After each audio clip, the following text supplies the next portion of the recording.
Heathrow Airport, the main gateway into Britain. Officer Steve Hassler has the job of sorting out the genuine tourists from those who want a permanent holiday. So it's your fault? Okay. This woman is claiming to be a visitor, but she's been flagged up on the database as having been refused entry to Britain in the past. But you understand why we have to do this, because you've had that previous refusal. And it's always going to cause problems, unfortunately. She's no stranger to Britain. She went to school here for 4 years, that's what we're until her doing father's now, work permit was cancelled and her family were removed. Anything to declare to customs? Nothing, no like 1,000 cigarettes or nothing like that? Okay, all right. She's been refused entry, or she was refused entry, back in August of 2007. Her father was here on a work permit. It's a bit sketchy, but it was curtailed back in February of 2007.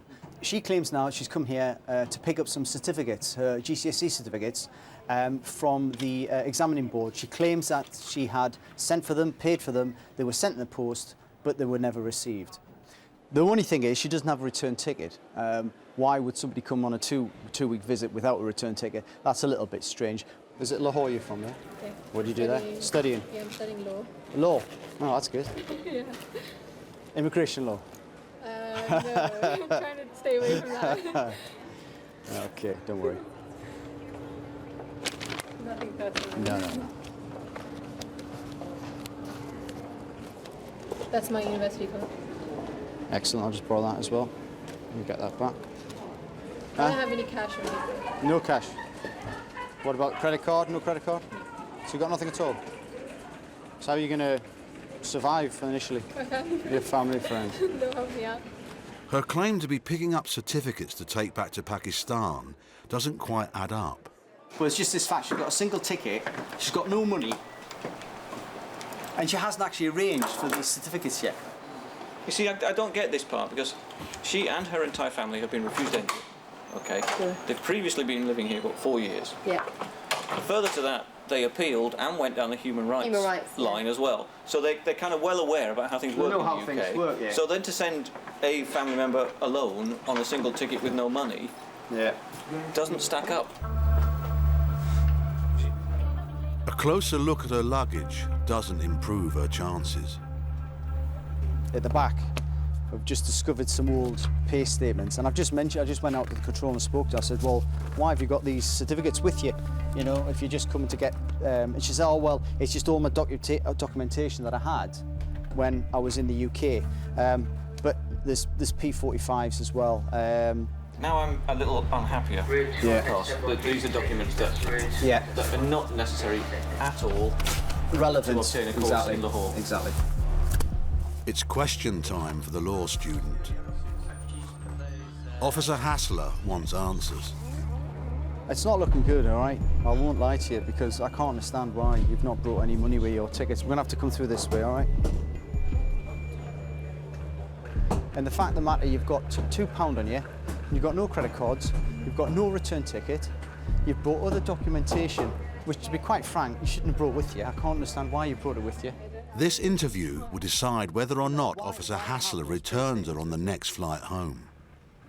So why did they just buy you a single ticket? I can't fathom this out, because why would they buy you a single ticket and also send you their daughter halfway across the world with just £2 coins in the purse? I don't have any intention of staying here. I didn't ask that the question. I said, why do you not have a return ticket?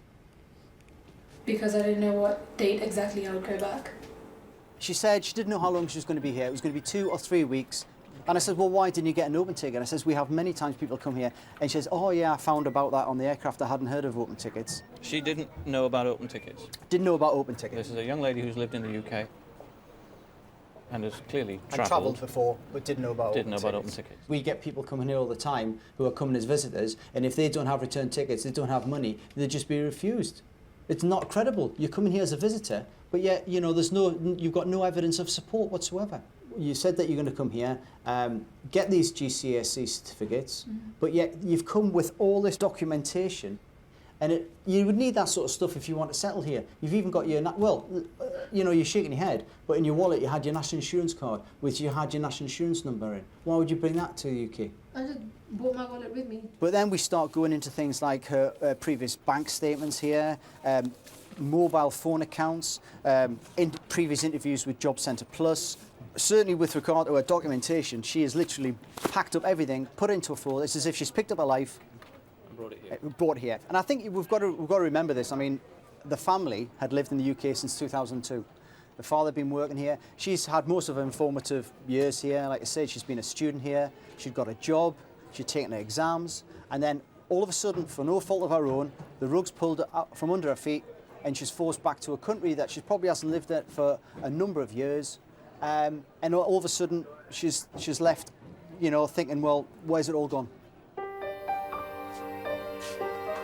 Okay. Just want to... Right. The decision is that you're going to be refused entry, okay? You're coming in as a visitor, but you've got all this documentation which pertains nothing to why you want to come here regarding your education. Now, if you want to come back to the UK, you can, but what I would advise you to do is get an entry clearance visa, okay? You can still go and ask for a visit visa or a student visa, whatever you want to do, but rather than you having to come here and go through all this, it means you go to the embassy, you put all the evidence in front of them and you allow them to make the decision. I feel sympathy for her because I know what the impact on her is going to be. But at the end of the day, we've got to look at what we're doing with regard to, you know, the border control and making sure people coming here are coming here for a genuine reason and not ending up doing something else. For this time, I'm afraid you're not going to be allowed in.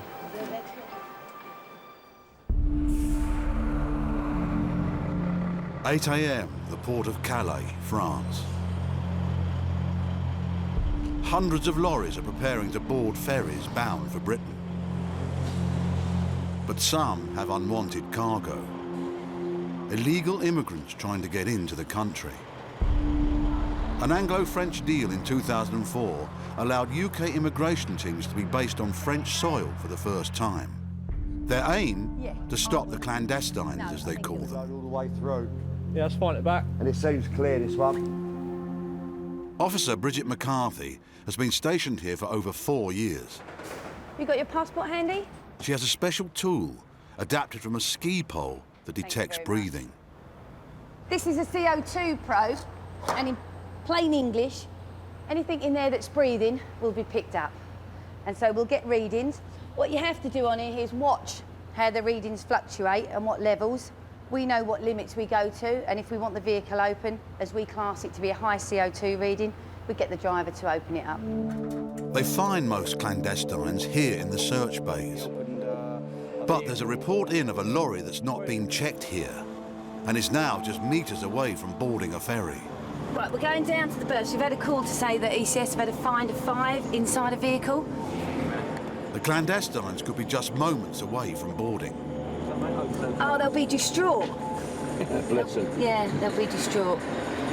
Especially when they think they're so close. The team work closely with the French, Bonjour. handing anyone they catch into their custody. Players? Driver? They think they're hidden deep inside this lorry load of tyres. How far down are We they? don't know. I'm going to get some ladders and get up there. Can you just do a registration check for me, please? But they're in there somewhere. They're in there at the back there somewhere, yeah. We're not sure. 5, Go we in, think. I think. Not sure. No one has a ladder. Only one way in. You don't mind? By all means, yeah. I'll hold the gear then. You two lads, want to get in there? Brilliant. Good strong men. Up for there, Dave. Yeah. We will get a ladder for him. Just tell him stay there 1 minute. What nationalities do you think we got, Toff? Indian. Indian. Yeah. 1, 2, 3. Got at least 6 people up here. There you go. Excellent. Buried amongst the tyres, the immigration officers have found more than they first thought. Okay, he speaks English. This guy here speaks English. 7 Indian men. Still shot. You know, basically right at the very bottom. How they got down there and how they ever think they're going to get out is another matter. Hello, guys. You okay? Where'd you get in Belgium? Belgic? Belgium. Ah, Belgic. How long you been in? How long? This morning? Yeah. What time? And you haven't got any documents on you guys? No passports? No papers from the French? How can you get to England with no passports? Be careful. That's it. Excellent. It's not very nice. The load's very, uneven. They're all over the place, and we've got a duty of care for these guys, so we've got to get them down as soon as possible. Just stand there for me, good man. Yeah, the sailing, by all accounts, is off at 8:45 British time. So I don't know. I haven't got a clue what the time is now, but as you can see, the ferry's coming in. They're 150, 200 yards away from getting on the boat. Look, guys, look. So close.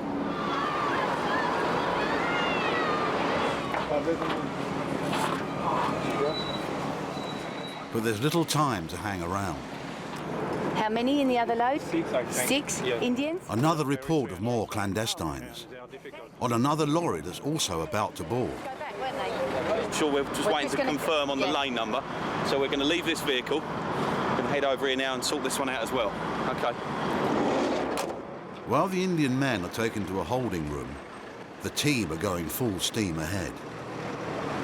Bad morning, all kicks off at 8:20. We've just been called to another find here with Eritreans, and we're going to deal with that now. She got 1, 2, 3, 4, 5, 6. She got offloaded. What we've got here is Eritrean nationals. They're not great, they're not compliant at all, so they won't be like your Indians that we've had. Hello, sir.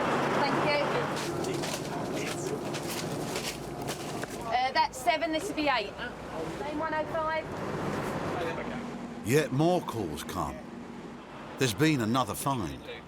We've just been told that there's another positive in lane 1, so we'll have to deal with these, and we'll move on to the next one. Very busy morning.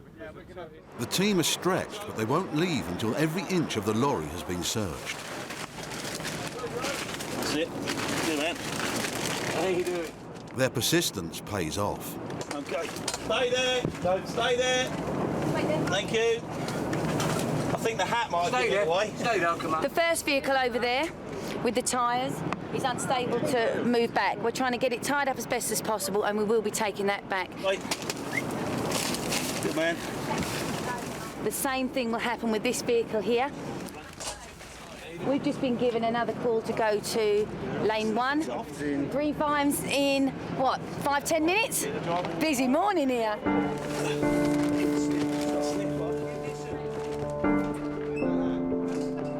In total, they found 15 people in the last 15 minutes.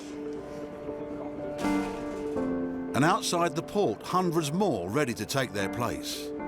In search of work with British employers who are ready to break the law by hiring illegal immigrants.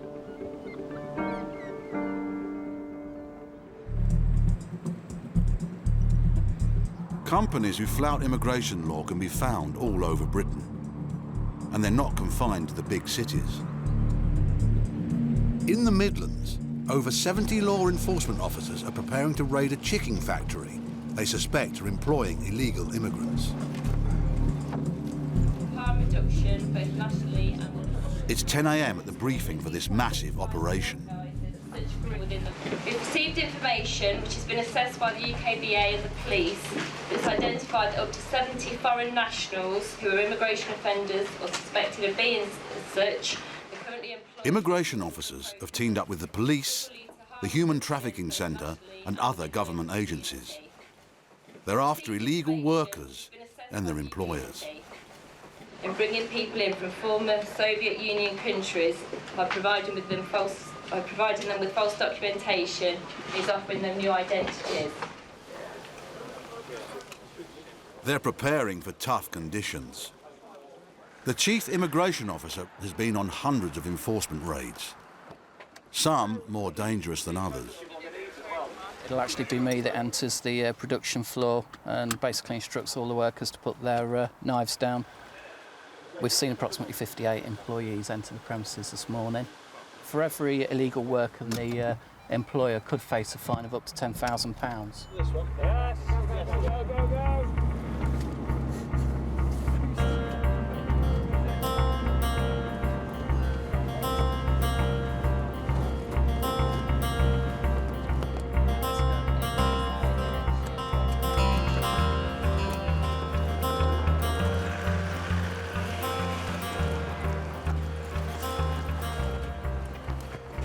agency have got a warrant to conduct a search of these premises today.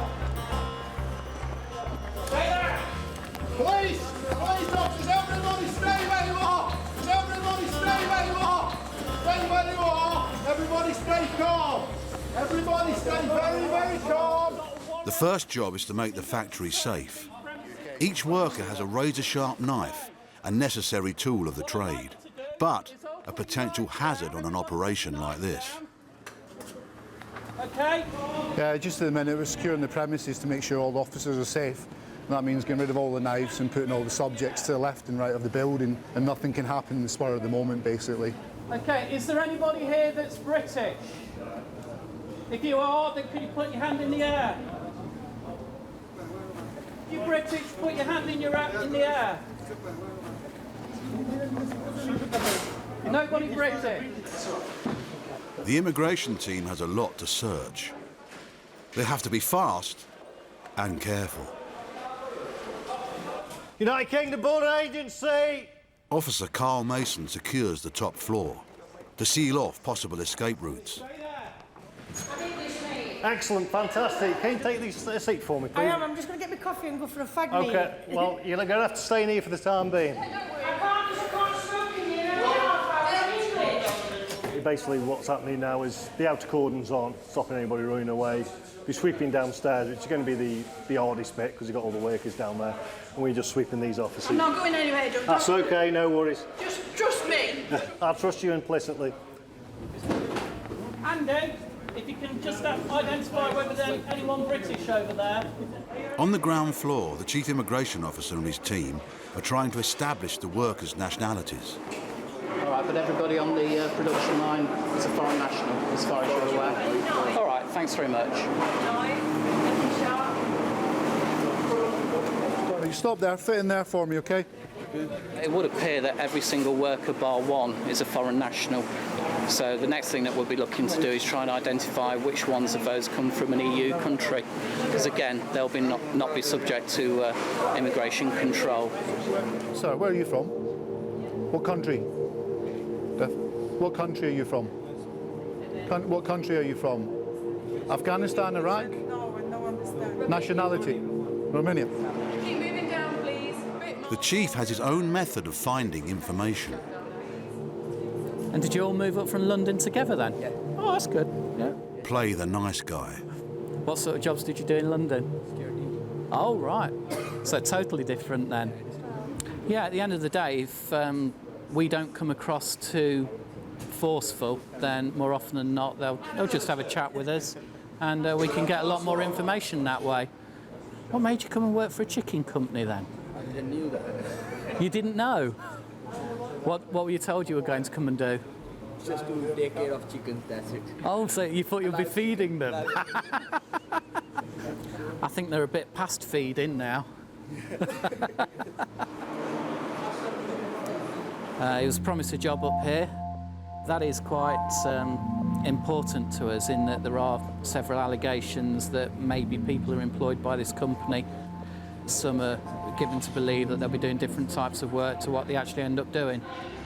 Back upstairs, Carl Mason's team have found rooms which you wouldn't expect to find in a chicken factory. Hello, sir. Back rooms which look like they would have been chilled freezer units, chiller units, been used as accommodation for obviously people who are working on site. And just looking at the rooms, they're clearly not intended for this. They find 4 small rooms, each with 2 beds, personal items, and other material. What appears to be sort of counterfeit pornographic DVDs, depictions of bestiality. So, I mean, they're clearly illegal, so on police advice they're going to be seized and disposed of. So far, the operation is posing more questions than answers. 69 people turned up to work here this morning, many of them suspected of being illegal workers.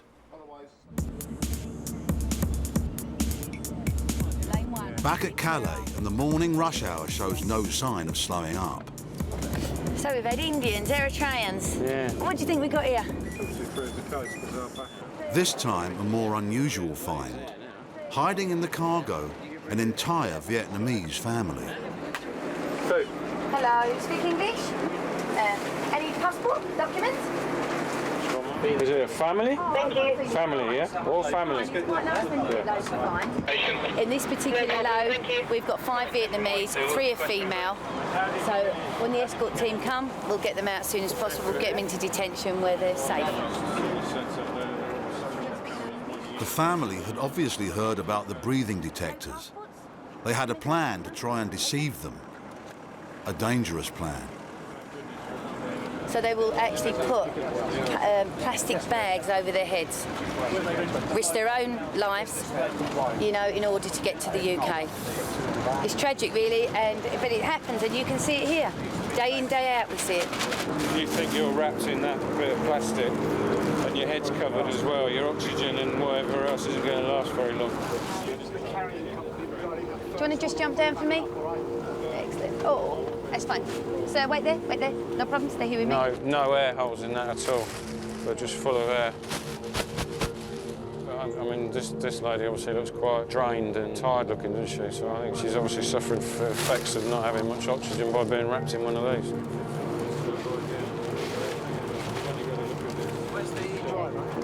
Well, I think they actually board. This lorry was just about to go on. That's where they go on. If you can see, you've got one just going down there now. So they were so close, so close to getting on. For these people. And another call comes through. People have been found on a boat. Not a ferry, but smaller and faster. In the search bay is a truck carrying expensive yachts and stowaways. The chief immigration officer sends his crew inside. You can clearly see how they've actually got into this load. They've just basically slit the back and they've actually got inside the main body of the boat. All right.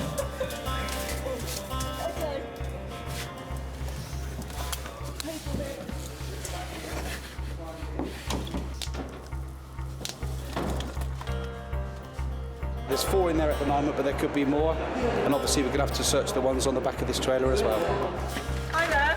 You all right? Okay. Come out now.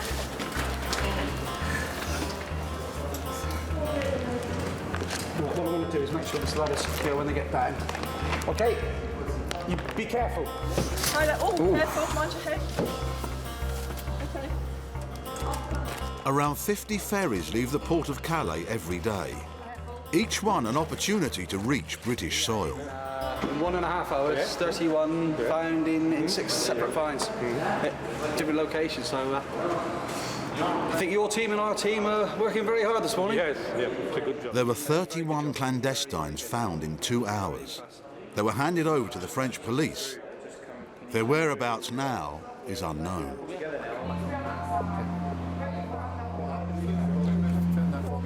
If you could just go up these stairs, and then it's just up to the right,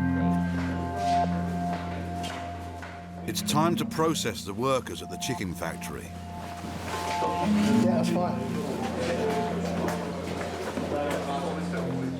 Of 69 employees, 68 will be questioned about their nationality and their rights to work here.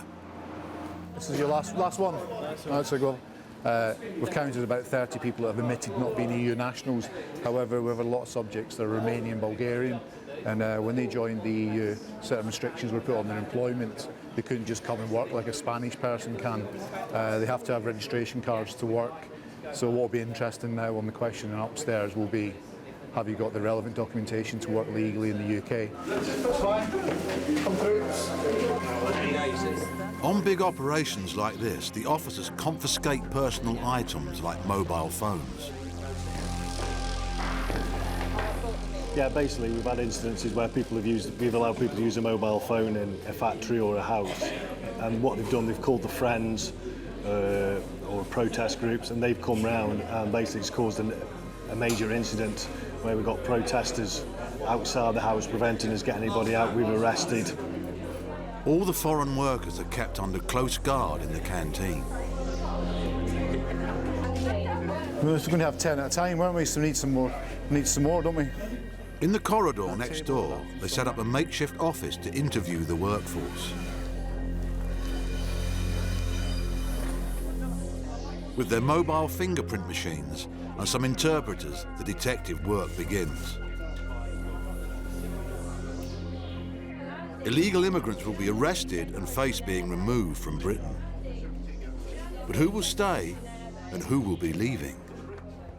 Julia, there's no point in trying to tell untruths about your situation. There's nothing to be frightened about. Okay. Yeah, I was going to get one of my colleagues to. So what basis have you asked to stay in the UK? The stakes are high. Illegal workers face being removed from Britain. Your immigration status in the UK, why have you came to the UK? Officer Andy Watt questions a Romanian. To understand him, she has an interpreter. So you have no national insurance card now? Romania is new to the EU and has restrictions on it. She's allowed to be here, but requires a registration card in order to work. The next question is, how many hours do you work here every week? Okay. Can I ask you, how much are you paid here per hour? So I don't know how much is per hour, but it's around 250 per week. 200, 250 per week, yeah? She says she's been earning between £200 and £250 a week and working 50 to 60 hours. This is less than a legal minimum wage. But if she hasn't got a registration card, she faces a hefty penalty. Are you paying a debt off to anybody for coming to the UK?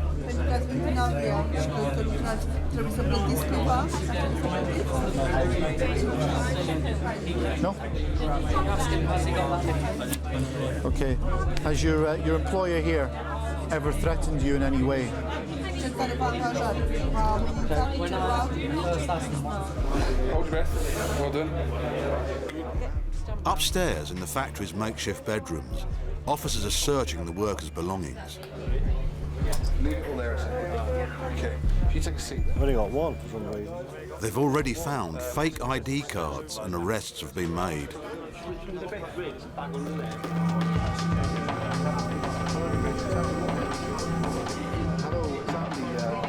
They discover the woman being paid below the minimum wage is Romanian, but she doesn't have a worker's registration card. Yes. Because you're from Romania, okay, certain restrictions are put on Romanian nationals working in the UK.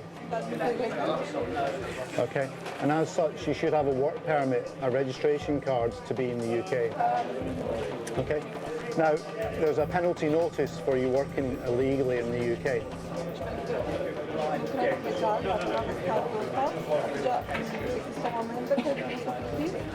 Okay, and the penalty amount that you will be fined is £1,000. Okay. The fixed penalty will go on your name, your date of birth and your nationality. That will be you, okay? So if you give me any wrong details on your postcode or address, it doesn't matter to me, okay? The penalty goes on your name and it will follow you about until you sort that penalty out. She's free to go and will be able to work legally as long as she gets the right papers. The canteen is full of people waiting to be interviewed. I'm going to say it in English. This lady's going to say it in Romanian, okay? Either way, you'll understand it. If you don't start answering the questions, I'll arrest you. All right? A pattern is emerging. A lot of workers claiming to be from Romania. The immigration team isn't convinced. There's definitely a trend here in that an awful lot of what we believe are Pakistani nationals have produced Romanian identity documents. I'm more Romanian than you. What we'll be seeking to identify is where they got those documents from. Perhaps they're linked to the employer and perhaps they're not. But at the end of the day, that's a lot of interviews that we've got to do to establish whether that's a fact or not. So you say you're Romanian? Yeah. How did you qualify to be Romanian? This man says he's from Romania and his work papers are up to date. Are your mother and father Romanian? Yeah. Yeah. And they were born in Romania, were they? Yeah. Officer Mason gives the Romanian a simple geography test. Okay, tell me which countries are next to Romania. Moldova. Moldova. Hotel Alpha Sierra Sierra Alpha November. Bulgaria. Bulgaria, yeah. Well done, yeah. Any more? Yeah, any more countries next to Romania? There are 5 countries that border Romania. I won't give you any more details because I don't think it's going to be worth it. And no records of this man's right to work. You are not Romanian. I'm not Romanian. I know you're not Romanian. Yes, I know. So, what's your nationality? What? Where are you from? What country? What country? Yeah. I do not understand. Okay. My English is not in... Your English was brilliant when we started. Do you speak Romanian? Yeah. You wait there. I'll get a Romanian interpreter. You? I will get a Romanian interpreter. Your spine sense is tingling. Yeah. The next test, can he speak Romanian to an interpreter on the phone? Explain to him in English. Marion, that gentleman speaks Romanian. You say you're a Romanian. You've only been here 1 week. I'm from Romania. Please speak to him. Noroc. Noroc. Bilal Kore. Hi. Yeah.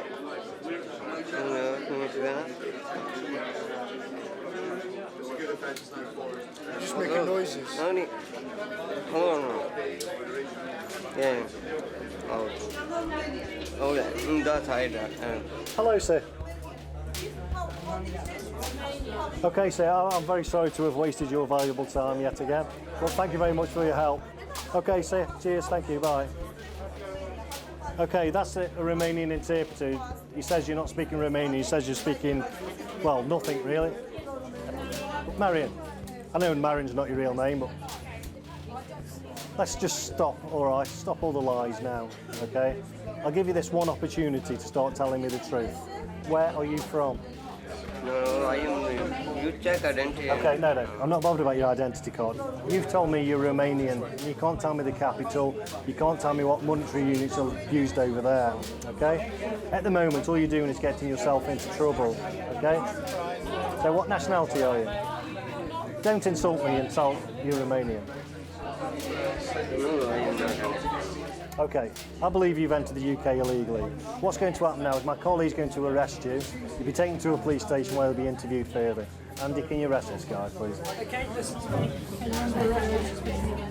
Of the 69 employees, 19 were arrested, 4 have been removed. A further 10 are expected to follow once the paperwork is ready. The employer is fined £60,000. 5 were charged with possession of false documents, and the man who claimed to be Romanian has since absconded.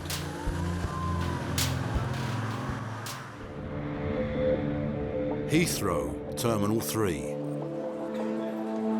Immigration Officer Kay Lomas is on the desk screening passengers. Hello, sir. Where are you travelling from today? From LA. Okay. Do you live there or? I live here. And what do you do here? I'm a student.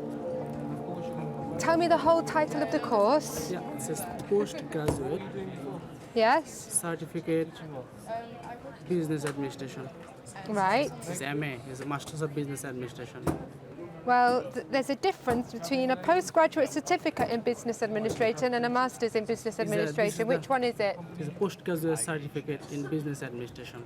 Is that a master's course? It's master's course. It can't be. Okay, I got a letter. I found. Yes. When are you returning? 17th April. I am quite wary of some students in the UK. As we know, it's very expensive to be a student in the United Kingdom. The fact that he was a bit mixed up about what he was studying, whether it was a master's or a postgraduate certificate, I don't understand why that would be an issue. Okay, so we're about to take your photograph. You want to look directly into this camera here for me, please. Officer Neil Newbury is questioning another student whose story doesn't add up. The immigration officer asked you some questions about your course, and you did not answer them sufficiently well for him to be convinced that you're studying in the UK. He's already carried out a bag search. He found a diary with some revealing entries. He's talked an awful lot about work, and he's not once mentioned his modules, his studying, any of his tutors. He's not mentioned any of them, which is quite strange if you're here to study. Sainsbury's is going down every day. He's doing only 2 or 3 days in Sainsbury's. Now he's having to find a second job. 2 men, both claiming to be students of business administration.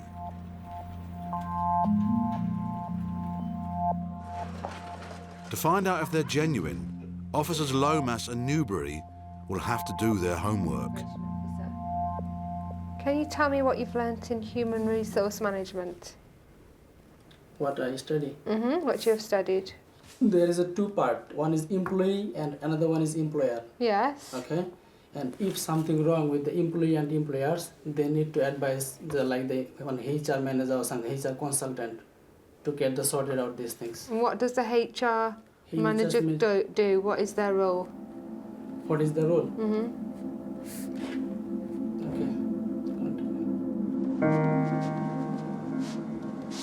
And where do you study?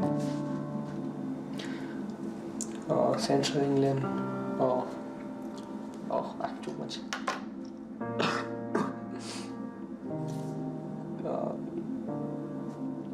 You know that I didn't sleep last night. So I forgot everything. I don't know. Should I say? So you're saying you can't remember where your college is? No, I know that. I know. HR rules means for a company, the managing full staff. Tell me about financial reporting. A good result for this student. Not so good for this one. Okay, I just want to show you something from your book in your bag. Dated 18th of February 2008. I know you wrote it down, yeah? And see what I've underlined? 18th February 2008. I'm doing only 2 and 3 days in Sainsbury's. Now I'm finding a second job. So you're going to start telling me the truth now, or we're going to keep going around the houses. Were you working in Sainsbury's 2 or 3 days a week? Can I explain you personally? But not in front of camera, I'm telling you personally. Slowly, he started to open up to me and explain what he's done. His family are in financial difficulty back in India. That their house was being repossessed by the bank. And I do have some sympathy with him in that situation. It's mainly the enforcement of the rules that we're concerned about, unfortunately. And in this case, you have broken the rules, the immigration rules. So for that reason, your visa is going to be cancelled today. I'm going to return you back to India on the next available flight, which is this evening at 9:25. Officer Newbury's passenger has failed to get into Britain. It's a different story for Officer Lomas. Oh, yes, sir. He's a student. We are happy to readmit you to the United Kingdom today. Thank you. Right, Thank you so okay, much. sir, that's okay. Good luck with the rest of your studies and your job. Yeah, thank you. It's nice when you've done your inquiries and at the end of it you're satisfied with the result and you know that the right thing has been done. He is a genuine student and I'm happy that, you know, that I've done my inquiries and I'm satisfied with that and he can come in. As this case closes, more flights arrive and hundreds more passengers fill the arrivals hall. It's back to the desks of the immigration officers and back to work.